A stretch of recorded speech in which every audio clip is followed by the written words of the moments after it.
Okay folks, now there's a feature in Microsoft Excel called Flash Fill, and it's a feature that's present in Excel 2013 onwards, and basically it senses patterns as you type and can fill in data for you, saving you a lot of time.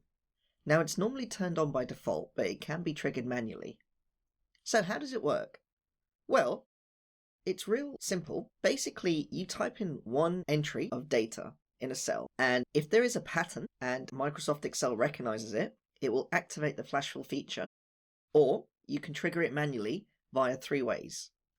So, for example, we've got a list of data here, surname, first name. Now, let's say we wanted to combine the names. We could do this, for example, Jim Smith, Claire.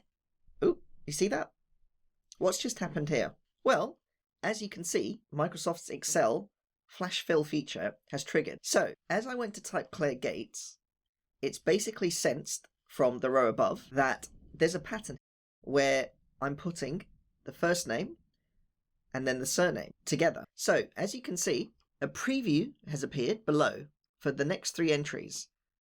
And it's slightly grayed out, but basically you can see that it's completed the rest of the names for us. So that is flash fill. So if I press enter, you can see that Excel auto completes those entries. Now we get this little icon here. If I click on it, it will give us flash fill options where we can basically undo the flash fill or accept the suggestions. Now we also have this option here, select all for change cells, but for the context of this lecture, we're not going to look at this bit. But basically what it would do is that it would select all the cells and then give us additional options with regards to quick analysis, with regards to formatting of the cells and basically filtering. So if I just clicked here, we get this other little icon. So I click on this. As you can see, it just gives us various options of formatting, charts, totals, tables, and sparklines. Now, the context of this lecture is flash fill, so we're not going to look at this bit. Okay, so just taking it back to flash fill, you could see that it automatically triggered. Now you can trigger this manually or by using the 2 options in the data tab.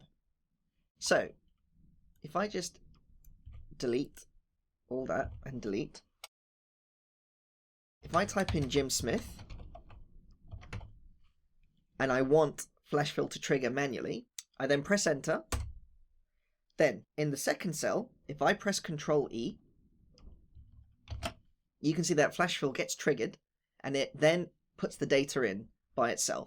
So notice folks, on the automatic bit where it triggered previously, it gave us a preview and then we have to press enter to further accept it. But if we press Ctrl E, it just automatically fills it in. Okay, so I'm just going to undo that. Now we've got 2 other ways of triggering flash fill as well. So we've got the data tab where we go into data tools and then use flash fill. So data tools is here and then flash fill.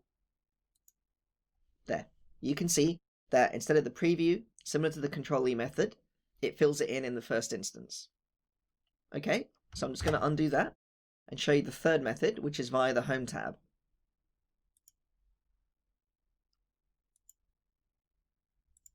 There. And again, it just fills it in without actually giving us a preview. Now, which method you want to use for flash fill, whether it's automatic or whether you use one of these 3 methods, is down to you.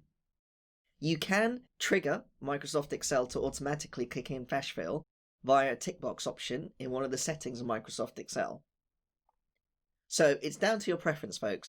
The automatic setting will give you a preview, while the manual settings will just automatically fill it in. And of course you can undo the flash fill changes if you find that it's not the pattern you want. One last thing, folks, always make sure when you use flash fill that you have a row header. So basically, here we're filling out the names. Make sure you've got suitable titles here. In other words, your row header. This just helps Excel to sense where the pattern is starting when you type your data. Okay, so that concludes this lecture. Thank you for listening and watching. Now, if there are any questions regarding this, please feel free to reach out, and I'll see you in the next lecture.